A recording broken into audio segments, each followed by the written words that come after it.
going on, everyone? James Nine Numbers here, and welcome back to another episode of the Political Freedom Fighters Podcast. Now, this week I did not have anything planned at all because, unfortunately, I did have some personal stuff that I had to take care of and that I still need to take care of. So, what I basically decided to do this week was to basically ask ChatGPT about what's been going on in North Carolina this year. And I found some pretty interesting news stories. Now, to be clear, I do get notifications from multiple third parties about what's going on in North Carolina. I do. I've decided, hey, why not ask ChatGPT, because I want to see what ChatGPT can come up with. And they did not disappoint. ChatGPT found some news stories about what happened in North Carolina this year that, hey, I get to tell all of you about. And I also managed to find sources relating to the issues that I'm going to be talking about in this episode. Now, I did end up finding like 5 issues, but I don't think I'll be able to get to through all of them, but that's okay. We're going to at least try to get through at least 1 or 2 of these. So, with that being said, I hope you all enjoy this episode of the Political Freedom Fighters podcast. If you're new to the channel, hit the like button down below. Type in a comment on what else you would like to see on the podcast. Hit the subscribe button and hit the notification bell in case you're new to the channel so that you can get updates to my newest episodes of this podcast. So with that being said, the first issue that I want to talk about, and I think it's really something that we really need to start talking about, is gerrymandering. Yes, there's been recent moves recently made by the Republican Party to basically gerrymander a congressional district, specifically the 1st Congressional District in North Carolina for U.S. House of Representatives, to flip it from Democrat to Republican. So we're going to be reading this right now. Look at the headline. North Carolina GOP moves to redraw House map targeting Democratic seat. Yeah, not surprised there. Oh, yeah, you just saw it. Look at the old map. Here's the old map, and this is the new map. Look at this. Only this party's changing. That's BS. That is messed up. Come on now, yo. And besides, look at the map for a second. This map is so damn ugly. Look at it. Look at this. Look at the 14th district. Look at Guilford County. What is this? What is this? Look at Wake County. What is this? This is gross. Oh my god. These are some ugly ass borders. This is clearly for partisan gain. Yes, I agree this was for partisan gain, because look at these borders. They look so ugly. And wait a minute. Look at the 13th district. Look at the 13th district. It barely connects, I think. It barely connects. It's almost not contiguous. Oh my god. Anyways. Oh my fucking god. Yep. I hate gerrymandering. A lot of us hate gerrymandering. We really need to fix that shit before our state becomes a one-party dictatorship again. Anyways. North Carolina Republicans seeking to give themselves another safe seat in Congress will begin voting on redistricting on Monday. A newly redrawn map swaps a handful of eastern counties between the 1st and 3rd congressional districts to shaking up both races ahead of 2026. Why it matters. This aims to oust Democratic Representative Don Davis and CO1 without endangering Republican Representative Greg Murphy. Now keep in mind, Greg Murphy didn't even have a Democratic opponent in 2024. It was him versus a Libertarian.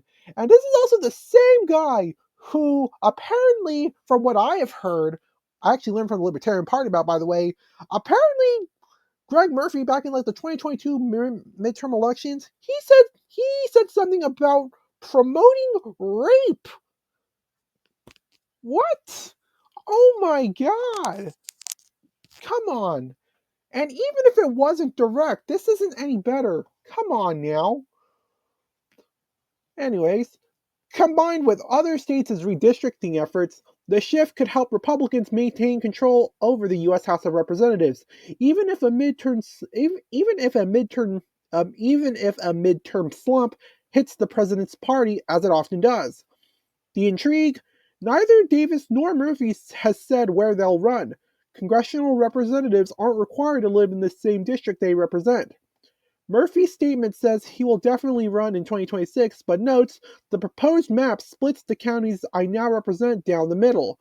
Davis, one of the few Democrats to win in a district that also elected President Donald Trump in 2024, was less committal. His home in Greene County will flip to the 3rd district. Damn.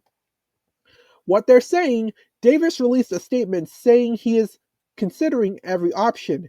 His chief of staff didn't elaborate. Oh yeah, Don Davis has received an endorsement from the Forward Party back in 2024, so yes, am I disappointed in the Forward Party? Yeah, but you know what? It is what it is. I get it. You gotta play the game. It's politics and it sucks. And Murphy says he's reviewing the new lines, hinting that the first might be a good fit because he's, quote unquote, had a home at the coast for decades and always represented coastal concerns. Really? You're gonna, really? Really? Screw you. Catch up quick. Texas was first to strike when Trump began encouraging states to redistrict, prompting California to plan redistricting that benefits Democrats. More states have since jumped into the fray. North Carolina's legislative leader's joint statement characterizes it as heeding, quote unquote, President Trump's call to thwart blue state attempts to take Congress. So basically, you gotta play with fire with fire. If your solution is literally to attack fire by putting in more fire, the fire is only going to grow and then you'll end up getting a forest fire. You know the Democrats and the Republicans would love a forest fire. You know it, I know it, we all know it. They would burn our state down if they had to, just so that they can install a one-party dictatorship in our state. That's one of the things that the Democrats and Republicans have in common, by the way, in case you didn't know. So with that being said, North Carolina's read that line. Between the line, Western Carolina University political science professor Chris Cooper notes that's a shift in tone from previous redistricting cycles. What that says to me is that they have zero fear of a partisan gerrymandering claim being successful in litigation because they're saying it out loud, Cooper tells Axios. They'll likely avoid conversations about whether the maps dilute the black vote, Cooper says, because that is the only small opening for litigation. The big picture, the U.S. Supreme Court is currently considering a case that would gut the Voting Rights Act, which could reshape how race is considered in redistricting. The section of the law in question is intended to protect black voters from disenfranchisement by preventing race-based voting discrimination. State of play. North Carolina's congressional map is already weighted heavily in Republicans' favor. Yeah, I believe it's 10 Republicans and 4 Democrats, as far as I'm aware. The party holds 10 of the 14 seats, what I just said, despite statewide races being competitive. Princeton's gerrymandering project gives it an F grade for fairness. By the numbers, if the new congressional map passes, it would be the state's 5th since the 2020 census. My God, our state government sucks!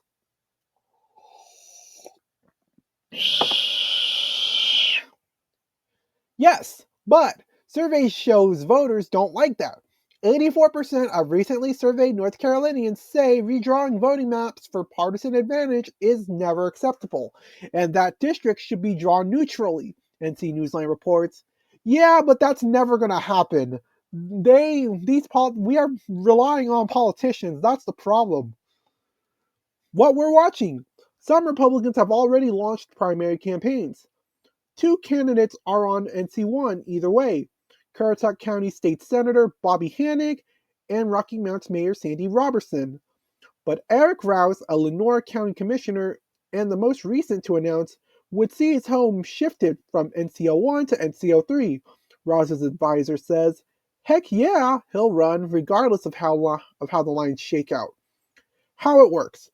Republicans have a majority in the state legislature and they need to pass a new map. Governor Josh Stein has no authority to veto electoral maps. Oh, okay then. What's next? A Senate hearing on the map is scheduled for 10 a.m. Monday, October 20th. Oh my God, that's actually 5 minutes from now, but I'm not going to check it out. I don't really care.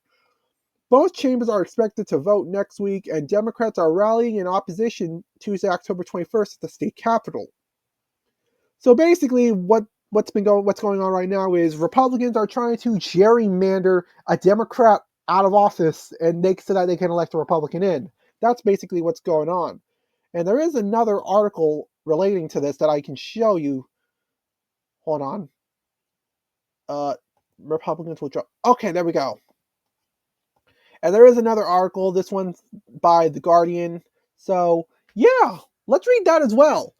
North Carolina Republicans will withdraw maps to gain an extra seat in Congress.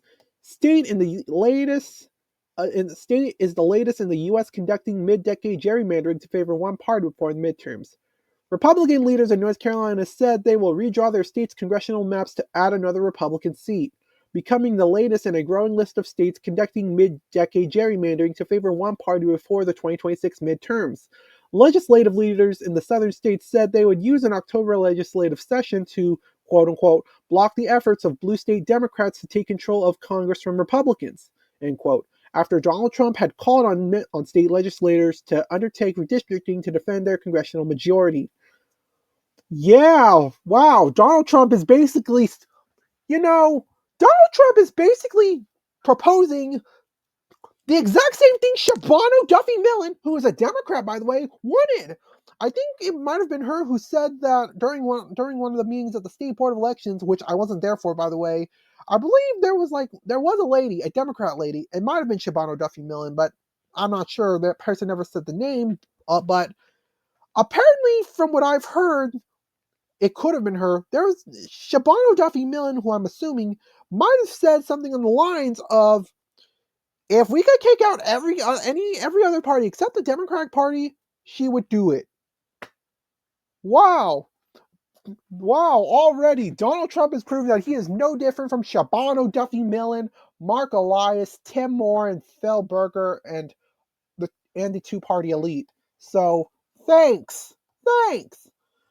The quest for new districts started in Texas, where the legislature voted in August to add 5 Republican seats despite staunch opposition from Democrats. California retaliated, pushing a ballot measure that will redraw the state's maps to add 5 Democratic seats. Voters there will decide on the measure in November. Other Republican-led states, including Missouri and Indiana, have also sought to redraw maps to add more Republican seats. North Carolina, a quote-unquote swing state, has 14 congressional districts, 10 of which are held by Republicans, and 4 held by Democrats, of course. Before 2023, the state was evenly split in its representation, but that year, the state debuted gerrymandering maps, which made North Carolina and Texas the quote-unquote 2 most extreme congressional maps currently in place, end quote, according to the Brennan Center for Justice. In statements on Sunday, North Carolina's Republican legislative leaders cast blame on Democrats for their redistricting plan, naming Gavin Newsom's quest to redraw districts in California. Destin Hall, the North Carolina House Speaker, said Trump won a quote-unquote clear mandate from the state, so the legislature intends to defend it by drawing an additional Republican congressional seat. Wow. Yeah, basically just another way of saying let's make our state a one-party dictatorship, and we're gonna try to make it a one-party dictatorship because why not? Phil Berger, the North Carolina Senate leader, said, "We are doing everything we can to protect President Trump's agenda." Oh, do not trust Phil Berger. He is not a reliable source. He has been relatively anti-third party in the past few years. He's got his own demons when it comes to third party problems, particularly a couple of cases regarding the 2018, but I won't talk about it that much. But yeah, do not trust Phil Berger. He cannot be trusted. Do not trust him. I warn you now, do not trust Phil Berger. He is very anti-third party, so I would not take his word for it. Picking up where Texas left off. We will hold votes in our October session to redraw North Carolina's congressional maps to ensure Gavin Newsom doesn't decide the congressional majority. On next, Newsom derided North Carolina leaders for blaming him. Oh, look, another lapdog Republican desperate to suck up to Trump, he wrote in response to Berger's statement. The GOP is rigging elections trying to cover up with lies. Oh, now Newsom's acting like Donald Trump. He's like, you're lying. And then I could imagine Gavin Newsom saying, you're fired. Oh, yeah, get out, turn off the light. Or some. It almost feels like Gavin Newsom's trying to be the Democratic Party's version of Donald Trump. My God. Will the madness never cease?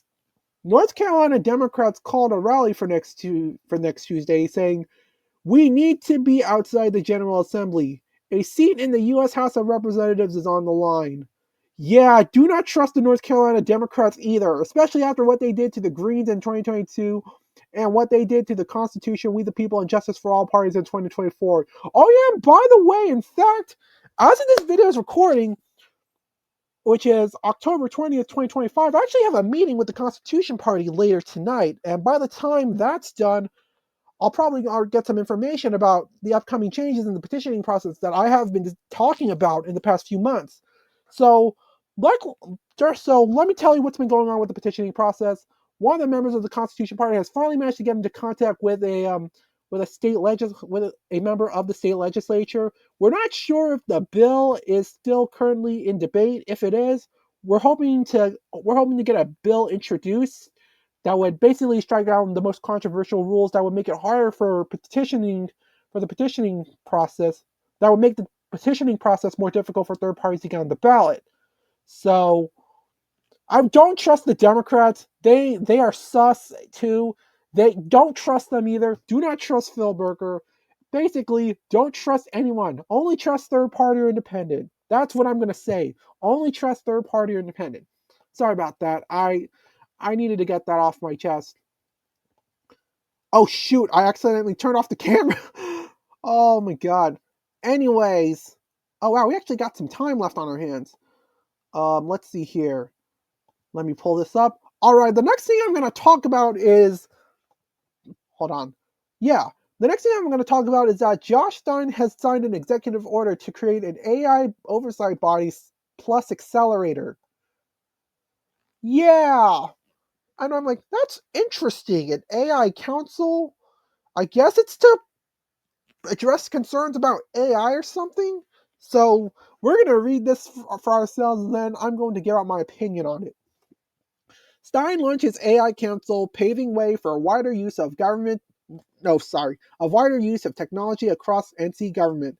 Governor's executive order also creates an AI accelerator and establishes oversight teams to govern the technology's use across state agencies. Okay, so basically the state government plans on using AI in the state government. Look, AI is not perfect by any means, so there will be some problems. But hey, I guess they're trying to be efficient, so I guess I can appreciate that. I don't know yet. Let's keep reading.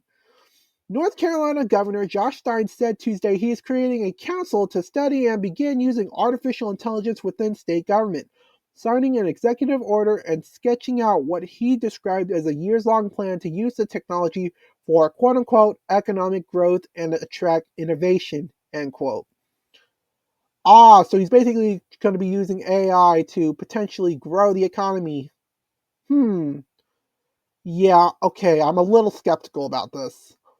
The AI announcement came alongside another long-term blueprint to attract business in the biotech industry, as well as a plan to make North Carolina's public schools, quote unquote, the best in the country, end quote. Okay. Already you're losing me, Josh Stein. I'm already not buying this either. I'm honestly not buying this at all. Stein's Tuesday order creates a leadership council that will study how state workers should use AI. It will be chaired by Lee Lilly, the Secretary of the Department of Commerce, and Tina Piccioni, the Secretary of the Department of Information Technology, who joined the administration from a senior leadership role at Google. Okay, so senior leadership role at Google. Okay, so basically a bunch of elitists. Look, I guess I understand that experience is important, and trust me, experience is important. But a senior leadership role at Google, I'm kind of skeptical because let's be real, the wealthy have a lot of money, and quite frankly, why would they want to help us? If some elitists or some big famous professionals or some people with a whole bunch of money decide to join the state government, they're doing it for more money. Come on. The government is essentially kind of a profit center, and I know it sucks. What can I do? But what can you do? this whole system is rigged. Anyways, Piccioni's department will also have a new quote-unquote AI accelerator, which will quote-unquote explore and implement AI solutions to real-world problems. Like I said before, AI is not really good enough to prepare for it yet. I mean, don't get me wrong, I think we should use AI eventually, but more of a but if we are going to use AI, we need to start on a very, very small scale and then grow from there, because if we end up relying too much on AI and the internet's out, what the hell are we going to do? Like, seriously. To real world problems, Piccioni said. And state agencies will each have a quote unquote oversight team guiding proper uses of AI. Alright, I don't think I have a bad feeling that this oversight team is not going to work at all. I think these oversight teams are going to be more focused on sounding protective and sounding like they're actually doing something, instead of actually effectively doing anything to make sure that AI is being used properly. That's how I see it. And besides, it's really going to be difficult to control AI because there's still so much that is unknown about AI. And I think sometimes, yes, we do need to have some AI regulation to ensure that nothing illegal is going on. But I think but I think that's the limit I want to go. I really want AI to have as little as I want AI to be moderately regulated. Like, I want it to be enough to where like AI is not being used illegally, but I also want to make sure that AI is not too regulated to the point to where like it stifles creativity, innovation, and growth, and basically making the world a better place. Because I do genuinely believe that AI can make the world a better place. We use AI for entertainment. I use AI literally on my main YouTube channel often, and I love it. So how I feel about this when it comes to AI in the state government, they better know what they're doing. Because if they don't, we're screwed. And the Democrats are probably going to be screwed if they mess this up. So we're going to keep reading. Still, she and the governor acknowledged that uncertainty reigns as states grapple with AI's limits and flaws.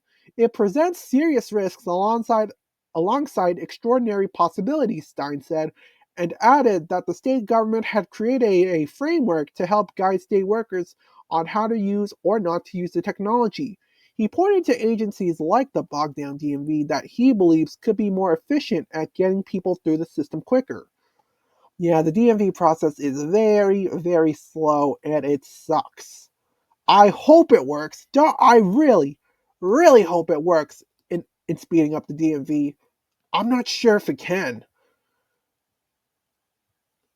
What does that mean? Oh, yeah, I guess how I feel about the DMV in general before I go on. Look, as much as I would like to see more funds go to the DMV, it doesn't work. I don't see it working. I think when it comes to the DMV, I prefer more of a free market source when it comes to the DMV, like having people open up their own DMV so that they can because so that the DMV process can become like more efficient because there's more competition, and with more competitors, there's more people. More people will be able to get their needs met at a quicker amount of time, and yeah, and look, and I understand that the concerns about privatization of the DMV is that sometimes privatized DMVs tend to be a little bit more expensive. Some can afford to pay the price while others can't. It's kind of more of a trade-off. It really depends. Depends on what your economic situation is. And some people believe that even if the prices are a little more expensive in a privatized DMVs, I have been told by some people that it's worth it because the DMV is too damn slow. Because sometimes the DM you're not even able to get what you want at the DMV because times are closed, or something's gone wrong, or electricity is out, or some BS, and it really sucks. And I'm not sure if more funds for the DMV is the answer. Maybe we do need to privatize the DMV just so that more people will be able to have will be able to have their needs met, and people won't be left disappointed as much. Now, let's be real. There will still be some people who will be disappointed in the DMV process no matter what. That could literally be applied to anything. But still, I would prefer the privatization of the DMV, and so that they themselves can also test AI without the use of public funds. But I could be wrong. What do you all think? Anyways, Let's continue reading. What does that mean for state workers whose jobs could heavily overlap with AI usage? Nothing right now, Stein said. Aw, stop the cap, dude. Though he acknowledged that could change in the future. I'm not denying that there may be employment consequences, Stein said, but we are nowhere near that at this point. Oh, so basically, don't worry about it. Oh, so basically, yeah, let's brush off the concerns. That is not a winning strategy. To That's not a winning strategy for gaining future voters, Mr. Stein. This is certainly something that Republicans can attack Josh Stein for, because that is not a plan. Other sectors of North Carolina government have already ventured into AI usage and policy. State Treasurer Brad Briner's office partnered with OpenAI earlier this year in an effort to make parts of that office's work more efficiently, and state lawmakers have filed more than 24 bills on the topic. So far, this session dealing with everything from algorithmic rent fixing to AI ethics and literacy in K-12 education. Governments across the U.S. at all levels have begun to lean more into AI use and regulation. Many cities have developed guidelines to steer workers' use of AI. Congress, as members debated what would become a massive tax and spending bill, weighed banning states from regulating AI. That language was stripped out before the package became law. Ah, okay. And this is a massive tax and spending bill, you say? Oh, so we're basically oh, sorry. Oh my god. So basically, like, we're gonna be funding AI. I really hope this works, but I don't think this is gonna work. I think I think some money is gonna be thrown into the hole, and I don't think this is gonna work. I think there might be some good that will come out of it. I'm sure there will be some things some good that will come out of it, but I don't think not. I would not say it would be enough to surpass some of the concerns that people will have. And yeah, I don't think. I think Josh Stein might potentially ruin this. So yeah. Anyways, let's go read another article on the statement of basically on Governor Josh Stein's website. Governor Stein provides his first NC Strong update. NC Strong update? Huh. That's weird. Okay. Today, Governor Josh Stein held the first NC Strong update, updating the public on the process the state has made to lead in artificial intelligence, create jobs, achieve educational excellence in public schools, and ensure preparedness before natural disasters strike. It sounds nice. Let's keep reading. Artificial Intelligence Accelerator and Leadership Council. Governor Stein signed an executive order on artificial intelligence, establishing an AI accelerator through the Department of Information Technology and the North Carolina AI Leadership Council. Yeah, I'm skeptical about this leadership council working. The AI accelerator will serve as a hub for AI governance, research, development, partnership, and training within the state government. The AI Leadership Council will advise the governor and state agencies to ensure North Carolina becomes a national leader in AI literacy, governance, and deployment that benefits our people, communities, and economy. Secretary of Information Technology Tina Piccioni and Secretary of Commerce Lee Lilly will co-chair the AI Leadership Council. North Carolina will be stronger if we are equipped to embrace the opportunities and take on the challenges that AI presents. I mean, yeah, he's right. This council will modernize our state's approach to using AI to enhance government operations, drive economic growth, and improve North Carolinians' lives. I think we'll have to wait and see on that, but I would say press X for doubt. I am honored to I am honored to chair this council dedicated to strategically harnessing the exponential potential of AI for the benefit of North Carolina's people, business, and economy and communities, said NCDIT Secretary Tina Piccioni, co-chair of the council. The AI Accelerator, along with our other initiatives, puts us in a strong position to implement swift and transformative solutions that will not only position North Carolina at the forefront of technological innovation, but also uphold the latest standards of data privacy and security. Data privacy and security. I'd say press X for doubt. If you want to focus on data privacy and security, how about making the voter search private? How about adding some security measures to the when people go to the voter search, because people's personal information is on there and there is no security measures that stops people from looking at where other people live, and it really sucks. So why, if you're focused on data privacy and security, start with that, and then we'll talk. Artificial intelligence is reshaping the future of work and industry, and North Carolina has a unique opportunity to lead in this transformation, said Commerce Secretary Lee Lilly, co-chair of the council. I'm honored to help guide the state's AI strategy so that we can unlock economic growth, attract innovation, and prepare our workforce for the jobs of tomorrow. Yep, Yep, they're really hyping up AI good, really good. Wow. Economic updates. Governor Stein recently attended the ribbon cutting ceremony for Thermo Fisher Scientific's new Mebane factory, as well as the groundbreaking for Genentech's facility in Holly Springs. Two projects that are bringing more than 500 jobs to the Triangle. That's nice. You didn't make those jobs though, Governor Stein. It was the people who did that, not you. Today, Governor Stein and Secretary. Oh yeah, and by the way, before I continue reading, these ribbon cutting ceremonies, all in my opinion, they're just a bunch of grifts just to make the politicians look good and be like, hey, you see that? They're opening business in my state or my community. I'm getting credit for it. This is just a way for them to make themselves feel like they're more connected to the community, because because this because that I'm sorry, because they are trying to send a message that, hey, we go to the same stores or the same restaurants or the same businesses as all of you. God freaking damn it. Okay, I'm sorry about that, but seriously, they're trying to make themselves look like they're connected to the people, but really, these politicians are trying to make themselves look good, because these politicians, in reality, they go to some fancy ass restaurants or some fancy ass places to show off their wealth because they can afford it.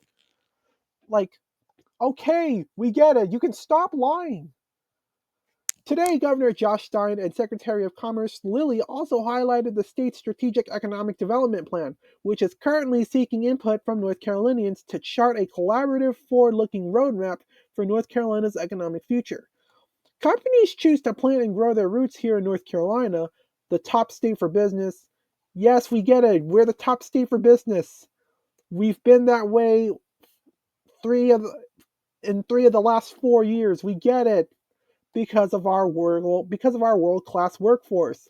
World-class workforce? Look, don't get me wrong. The North Carolina workforce is pretty good, I would say. But world-class? World-class. Why do you need to say world-class? You're just trying to hype yourself up. And don't get me wrong, there's probably a whole bunch of workers in North Carolina that are world-class. Don't get me wrong. But the fact that you just had to say world-class workforce is pretty sus. I'm not sure if he's trying to basically boast about our state. He's trying to hype up our state, being like, yeah, my state is good. We're the best because we got this. We're gonna hype them up even more to make themselves look even better than they really are. Like, come on. I find it very suspicious that he has to say world-class workforce. Anyways, let's keep reading. Unmatched quality of life.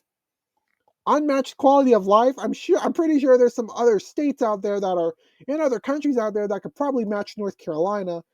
And top tier research institutions. Look, we do have some top tier research institutions. We do. I'm sure there's a whole bunch of other areas in the world out there that could totally match us as well. So I find it suspicious of what Governor Josh Stein is saying. I am proud of our state's strength. I am too, especially in high demand sectors like biotech and advanced manufacturing. We could improve more on cybersecurity, but I digress. And I look forward to hearing from North Carolinians as we chart our way forward economically. I don't believe you're going to hear North Carolinians out. I don't think you do. I find it very suspicious. North Carolina upholds its status as a top state for business as companies continue to expand their operations across the state, said Commerce Secretary Lee Lilly. We are a hotbed for economic investment, and this new strategic plan will continue that momentum as more jobs, especially in high growth, high tech industries, come to our state. CNBC recently ranked North Carolina the top state for business, highlighting the state's business friendly environment and workforce. Yeah, next year I would lie. Next year I would. I'm gonna do an episode on North Carolina being the top state for business, and basically do some comparisons on all the factors that CNBC measures to for a state to qualify as the top state of business. So look forward to that. More than 840 life science companies do business in North Carolina. That sounds good, employing more than 225,000 North Carolinians. Since taking office in January, Governor Stein has announced more than $19 billion in new investments and more than 25,000 new good-paying jobs coming to North Carolina. $19 billion in investments. That sounds nice. If they are being funded by the state government, I would be concerned. If they're funded by companies, I mean, I guess that's okay. I guess. Anyways, North Carolina Department of Public Instruction Strategic Plan. Governor Stein highlighted the DPI Strategic Plan, which was unanimously approved by the State Board of Education. The Strategic Plan, a joint initiative between NCDPI and the board, sets a goal of making North Carolina's public schools the best in the nation by 2030. Yeah, I don't think we're going to get there. An investment in our students is an investment in our future. You're probably going to squander all those resources anyway, so I don't buy that. And we must build on the strength of our public schools, said Governor Josh Stein. Look, let's be real. There are people who are leaving the public school system because they don't trust it. They see public schools as indoctrination centers or whatever. And some people just choose to homeschool or go to private school. And some people even rely on vouchers to get into these private schools. And by the way, I don't think we should be funding vouchers at all, in my opinion. So, yeah. This plan sets an ambitious yet achievable mission to make our public schools the best in our nation and set students up for success. Look, more funding doesn't necessarily mean better results. It really depends on how you use those resources. And I'll be honest with you, I'm pretty skeptical of what Josh Stein has said. So, there's that. Being the best in the nation in public education is central to North Carolina's strength as a state. Okay, he ain't wrong about that, said Mo Green. Our new strategic plan, Achieving Educational Excellence, is not just an investment in schools, it is an investment in our people, and it is our people, our students, our educators, and our communities who make North Carolina strong. Here we go again, people saying, oh, our people is the best because it's our people. Yep, there's that argument again. And don't get me wrong, North Carolina is a great state. We are North Carolina strong. We have pride in our people. I just think they're just using that as justifications for their ambitious spending projects that are probably not going to work. Okay. As the new school year begins, Governor Stein continues to call on the General Assembly to pass a full budget that includes meaningful pay raises for teachers, strengthens North Carolina's public schools, and puts students first. In August, the governor delivered school supplies to W.A. Patillo Middle School in Tarboro, learned about the innovative healthcare fellow programs while visiting West Henderson High School in Hendersonville. Yep, he's going to middle schools and high schools just to make it look like he cares about education. Yep. And welcome students and families to Washington Magnet Elementary School in Raleigh on their first day of school. Yep, all these are basically just public stunts, once again, just to make himself look good and sound connected to the people, but really he isn't. North Carolina Preparedness Month. Today, Governor Stein signed a proclamation designating September as North Carolina Preparedness Month to emphasize the importance of being prepared before natural and man-made disasters. Now, I'll be honest with you. I think the state government should be doing something like this. I don't think they're going to do a good job with it. So it really is up to us as local, regular, everyday people. Not local government, by the way. I don't even trust local government, but local, everyday people to prepare for natural disasters. And the government should serve mainly as like a facilitator, in my opinion. Sorry about that. Being prepared can make all the difference for you and your family, said Governor Josh Stein. No matter the disaster, I urge North Carolinians to take the necessary steps to stay safe by remaining calm and aware of the situation, listening to emergency officials, and having an emergency kit ready. Governor Stein continues to urge the federal government to release grants under the Hazard Mitigation Grant Program. Okay, so he's basically relying on the federal government for aid. Okay. Yep, I'm very skeptical of Josh Stein because clearly some of our revenue is coming from the federal government. So this does make me question North Carolina state government as self-sustaining. I I don't think the North Carolina state government is even self-sustaining after that because basically from the sounds of it, if it wasn't for the federal government, our state government would be in a deficit instead of a surplus. So, I don't know. Should the federal government be funding state governments so that the state governments can take charge of the needs of their state? A little bit. I don't know how much, but it does sound to me like Josh Stein is relying on the federal government for help, and I could be wrong, but that's not looking good, dude. Not looking good. Anyways, where was I? So that the communities across North Carolina can build resilient infrastructure and minimize damage from future disasters. We spend so much on infrastructure, and it's a continuous disappointment. I don't. People always say when it comes to infrastructure, we need to throw more money at the problem, but like the roads are still broken, the buildings are still a disaster. There's still a bunch of empty homes outside. Like, what? Where's the fixing? Where's the plan? Where's the people fixing the roads? Okay, maybe there are some workers fixing like some roads, but yeah, it it feels like a scam. It feels like a ripoff. You know what I mean? Because you're paying your taxpayer money to basically fix some roads, but not the roads that you run or drive or ride in every day. You will end up feeling like you're left. You will feel like you'll feel like you're being left behind, and it really sucks. But people aren't going to do anything about it because infrastructure good, throw more money. That's we're brainwired to think that, and yeah, sorry about that. I went on a tangent.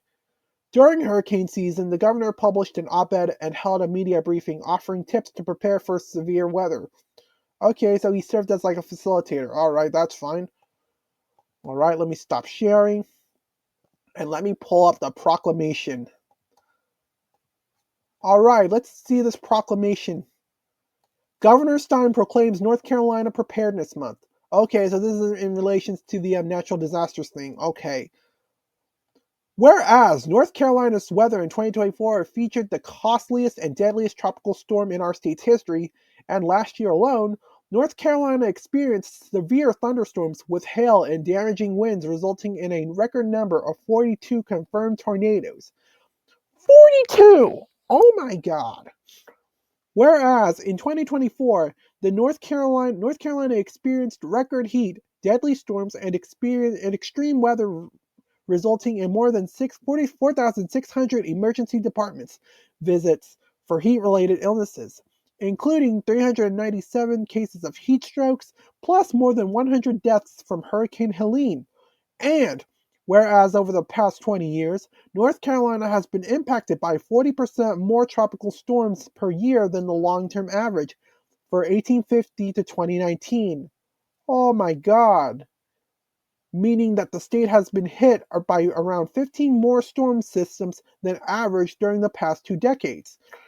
And whereas communities across our state experienced wildfires, severe weather, damaged hail, high winds, and flooding, and many North Carolina communities are still working to recover from Hurricane Helene. Hey, remember that aid that was supposed to be sent to Hurricane Helene? Remember that?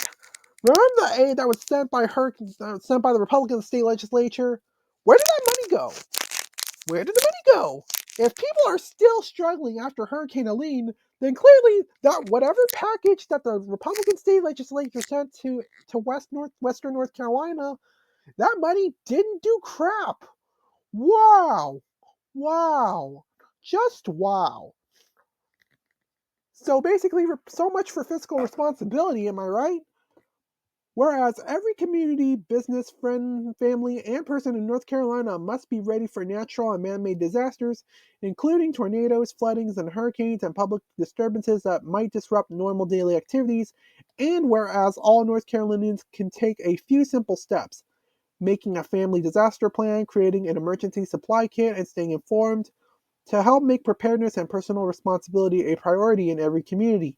And whereas residents should help the elderly and those who cannot help themselves and include the safety of their pets and or livestock in their emergency plans, and whereas North Carolina Emergency Management had created a Ready NC website in both English and Spanish, as well as preparedness videos in American Sign Language, and updated its Ready NC mobile app to help residents become prepared.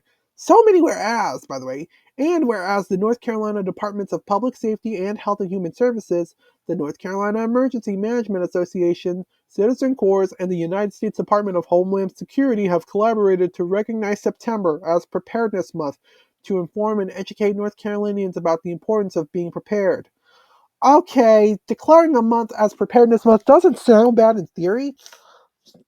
The idea of like dedicating a month out of the year to preparing for natural disasters isn't a bad idea in theory, but in practice, I don't think this is gonna do much because a month about dedicating to preparedness, I mean, it'll keep people more informed, yes, but whether or not people will actually utilize it really is up to them. And I don't think people are going to like take it to heart because it people are going to see preparedness month as just another just another month like any other month. Like, oh hey, there's a month dedicated to that. Okay, that's cool. And then after that month's over, we're going to end up forgetting about it. And it's not just unique to preparedness month. It basically applies to everything from Black History Month to LGBTQ Pride to Christmas to Hanukkah to Kwanzaa to Easter to Martin Luther King Jr. to Valentine's Day and Juneteenth and what else is there? Patriot Day to Veterans Day, all holidays. It's basically it's going to be like, oh hey, we have a month dedicated to this, and then after that we're going to be like, we'll move on. I don't think this is going to work. It'll be adapted into our lives over time, and we're going to eventually end up not caring about it. I don't think this is going to work. And whereas the okay, no, we already did that. Now, therefore, I, Governor Josh Stein, Governor of the State of North Carolina, do hereby proclaim September 2025 as North Carolina Preparedness Month, and commend its observance to all citizens. In witness whereof, I have hereunto set my hand and affixed the Great Seal of the State of North Carolina as the capital in Raleigh, this 21st day of August in the year of our Lord 2025, and the independence of the United States of America, and the 250th. All right. So, with that being said, I've explained my opinions on all this. A whole bunch of stuff that sounds good, but really, they're likely not going to work in practice. And Governor Josh Stein is just trying to make himself look good. That's really all it is. So, with that being said, I'm gonna go ahead and check the time for now. And I hope you all enjoyed this video. And if there is still some more time, I'll be back with you for another story. But if not, I hope you enjoyed, and I'll see you all later. Peace. All right, and I'm back. I actually still have quite a bit of time left on my hands. So what I am going to do is I'm also going to look up another news another thing that has happened in North Carolina this year that I'm willing to talk to you all about and read about, just so that you can all get my opinions on it. So, the next story that I will be talking about is that the state rolled out a large medical debt forgiveness initiative. So basically, a lot of people's medical debt was forgiven, and I'm going to read it. So let's see here.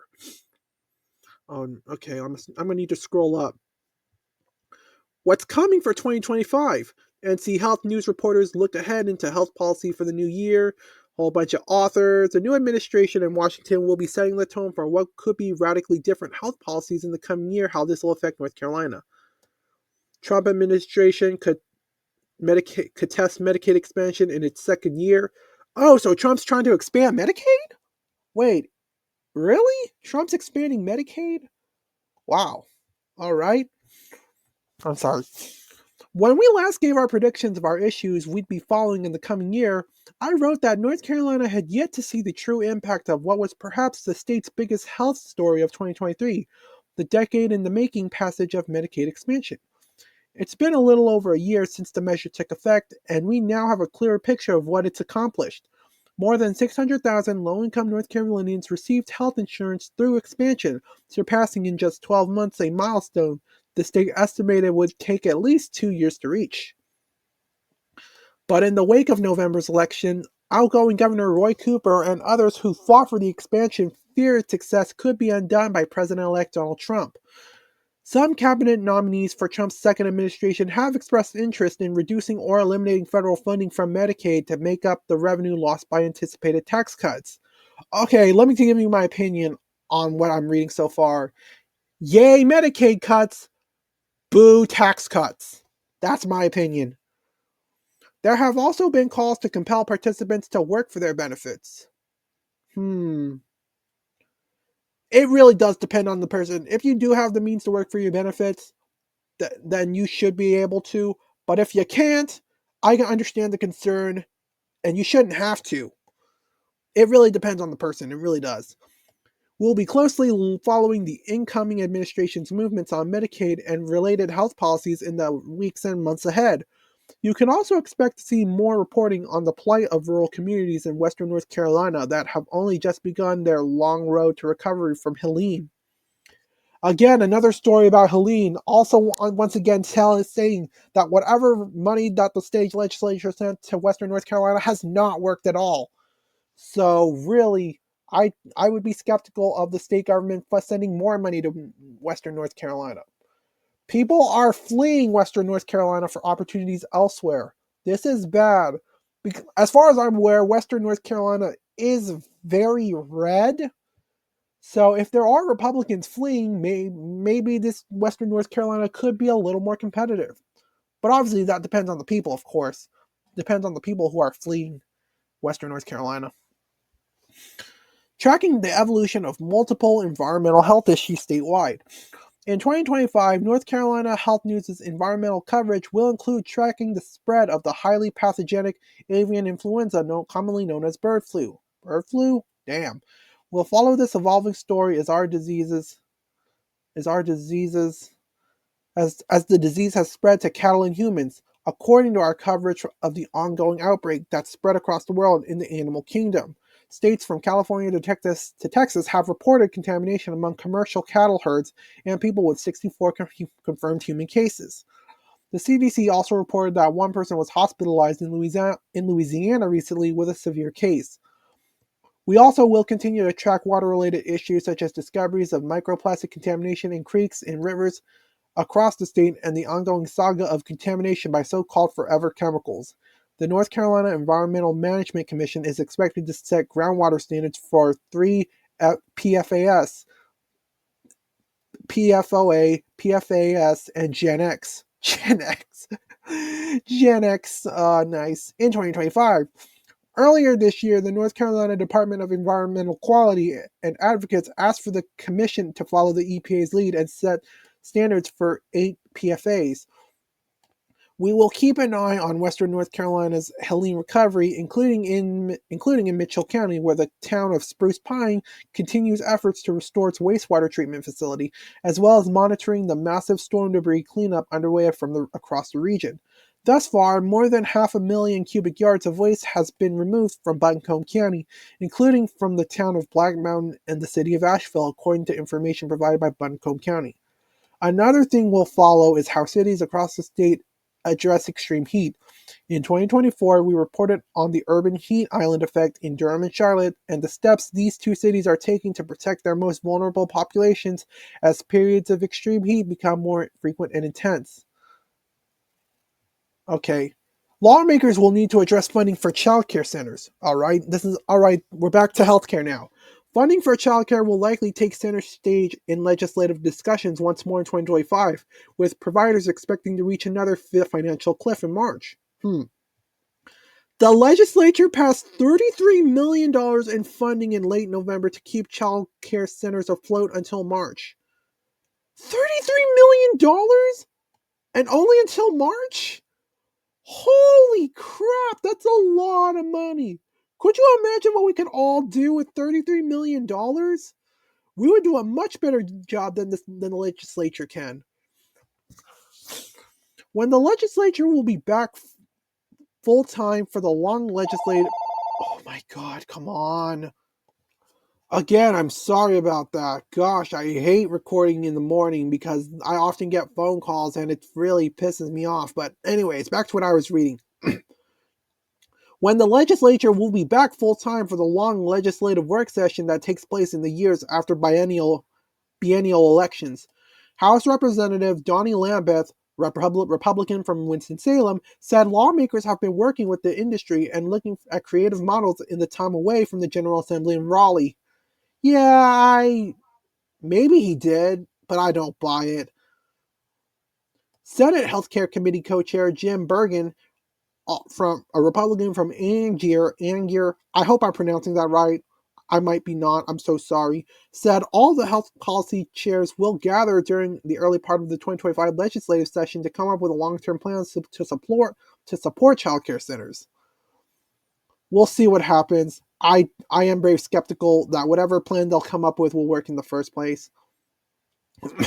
With the end of pandemic-era federal supports for child care centers earlier this year, many centers across North Carolina faced a steep drop-off in funding. State lawmakers extended funding twice, first in June and again in the fall, each only for a short time. Wow, so basically we ended up relying a lot on federal aid for child care centers during the pandemic, and that reliance has made us vulnerable to potential closures of childcare centers because the federal government's not going to fund it anymore, so now the state government has to find a way to address the problems.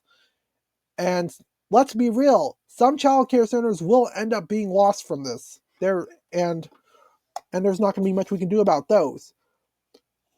We need a real plan. For childcare centers to be saved, we're going to need to come up with a real plan that would actually provide real results, that is focused on effectiveness and taking care of kids at first. So the state government, I don't think they're going to come up with a good plan. I don't know. I was going to say maybe we could do like rely on the free market, but I don't know. I've heard that childcare has gotten quite expensive, and because it takes a lot to take care of a child. So I don't know if the free market solution is right either for this. Yeah, I don't know. Anyways, I'm gonna keep reading. If more money doesn't come through before the funding is expected to dry up in March, some centers could close their doors or raise tuition for parents. Child care providers and lawmakers have expressed desire for a long-term solution to sustain the child care industry in the state, but it likely won't be an easy problem to solve. Many other states are struggling with making child care affordable and accessible.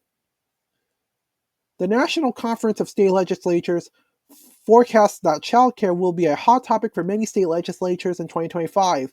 Some states have directly appropriated general revenue funds to support child care programs, while others created cost-sharing models with businesses, and the conference found. Oh, god damn it. I heard the ring again. God damn it. Yeah, I think this is an issue that only third party can solve. I know there are third parties on the left that do support universal child care, so they're gonna really lean in onto this.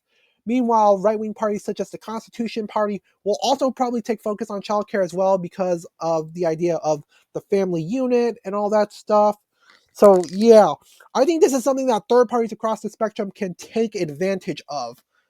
They can take advantage of the fact that this is a massive issue. Third parties need to start seizing this issue so that they can grow their parties further.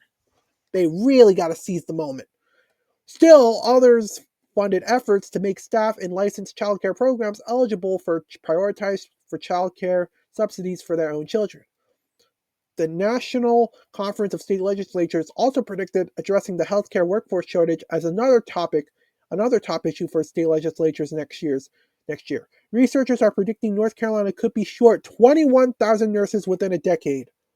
Ooh, that is pretty bad. And there's a whole lot of reasons why people don't want to be nurses, considering the fact that it costs a lot of money and a lot of time to be a nurse, not to mention the licensing requirements and so on and so forth.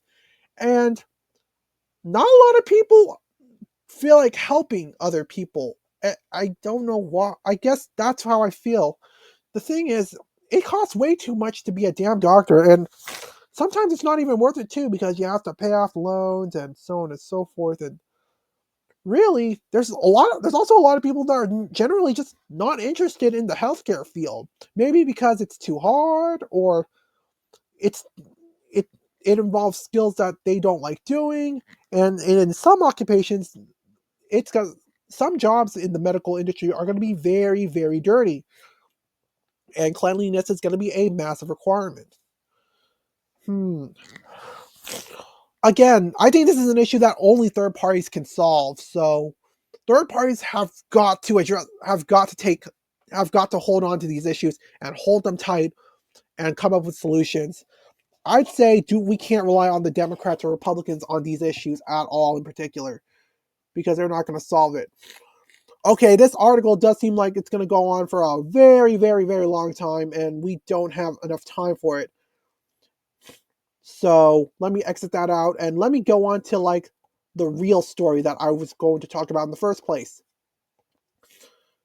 Not like real story, but like the main story I wanted to talk about in the first place for this section of the video. North Carolina effort wipes out $6.5 billion in medical debt for 2.5 million people. More than 2.5 million North Carolina residents are getting over $6.5 billion in medical debt eliminated through a state government effort that offered hospitals extra Medicaid funds from Washington if they gave low and middle income patients the financial relief and implemented policies to discourage future liabilities. Democratic Governor Josh Stein, the State Health Department Secretary, and other officials announced Monday results so far that from what then Governor Roy Cooper unveiled 15 months ago as a first-of-its-kind initiative. While helping almost 1/4 of North Carolina residents, Stein said the effort has exceeded expectations in giving individuals and families a second chance to succeed financially after medical crises. Officials previously estimated that it could help about 2 million people and get rid of $4 billion in debt. The debt that had been held by hospitals and are usually difficult to recover will be pulled from credit reports, the governor said. So basically, he's forgiven a lot of medical debt, and I'm sure a lot of socialists are going to be happy to hear about that because medical debt is quite expensive, and one of the reasons why people do resort to bankruptcy because healthcare is just too damn expensive. This is life-changing news for so many families, Stein said, adding that recipients on average will have $2,600 erased. No one chooses to have a heart attack or diagnosed with a chronic condition. You just have to deal with it. Today's announcements will free people from the financial stress so that they can focus on getting healthy. Another news conference speaker described patients who avoided services or threatened to halt treatment to prevent more debt from accumulating on themselves or their family. So, hold on a minute. I need to blow my nose real quick. Sorry about that. Anyways, my opinion on this is I think this is just a band-aid to the problem. I don't think this does anything to address a real solution to fix the main cause. We need to start asking ourselves, why is medical debt getting so high and why are people having to go into debt? We should be focusing on why people are going into debt in the first place. Because if we don't focus on why people are going to debt in the first place or why medical bills are so expensive, we're gonna be back here in the first place. we just can't throw money into the I'm sorry. We just can't throw more money into the problem. Money is only a short-term solution, not a long-term one. So, yeah, we really need solutions to address, like, how do we make sure that people don't go into debt in the future? And I don't know if it can be individual choice, if it cannot be, but we certainly need policies to make sure that people don't go into debt into the future ever again. I think that's what we really need to focus on. Hospitals that agreed to participate have already alerted many patients to tell them their debt is essentially canceled. State health officials on Monday and Undo Medical Debt, a national group working on the effort and taking over some hospital liabilities, plans to send 255,000 notices this week to other recipients. Wow. The effort germinated from what's called the Healthcare Access and Stabilization Program, which state legislators approved in 2023 at the same time as expanded Medicaid coverage to working adults who couldn't otherwise qualify for conventional Medicaid. Hospitals pay assessments to draw down billions of dollars in federal money. The State Department of Health and Human Services last year proposed that certain hospitals could receive higher program reimbursement levels to treat Medicaid enrollees if they agreed to medical debt initiatives. The Federal Centers for Medicare and Medicaid Services signed off on the plan details, and by August 2024, each of the roughly 100 acute care, rural, or university connected hospitals that qualified decided to participate. Okay, the more that I'm reading this, I feel like this could just possibly be a bailout for the rich healthcare providers to get their money as quick as they can. Anyways, under rules previously announced, the hospitals had to eliminate medical debt growing back to early 2014 for patients who are Medicaid enrollees.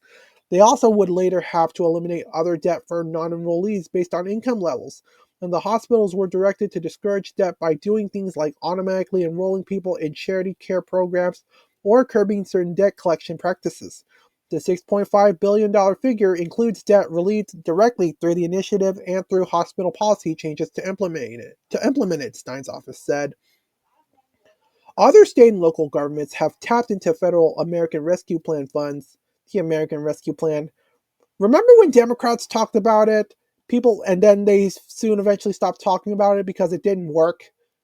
Anyways, other state and local governments have tapped into federal American Rescue Plan funds to help purchase and cancel residents' debt.